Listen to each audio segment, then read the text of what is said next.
అనేది చాలా చాలా క్రూషియల్. అండ్ మనకి ఇండియాలో we are the highest for tuberculosis అనమాట. అంటే it is a hub for TB bacteria. So ఒక్కొక్కసారి గర్భసంచి పొర సరిగ్గా అవ్వలేదు అంటే, లేదా పేల్ ఎండోమెట్రియం అంటే గర్భసంచి లోపల అతుకులు కానీ, లేదా వెరీ అన్హెల్దీగా అండ్ రక్తం లేకుండా ఉంది అంటే ఖచ్చితంగా we have to suspect tuberculosis. And చాలామంది పేషెంట్స్ని మనం ఈ మధ్య ఎక్కువగా చూస్తున్నాము.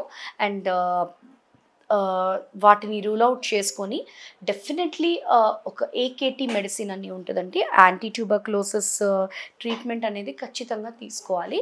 అండ్ ఇది it will vary somewhere between 3 to 4 months. So ఈ 3 to 4 months కోర్స్ అయిపోయినాక డెఫినెట్లీ అగైన్ ఆ గర్భసంచి పొర అనేది it will come back. And bacteria ఏదైతే గర్భసంచి లోపల ఉంటుందో అదంతా ఫినిష్ అయిపోతుంది.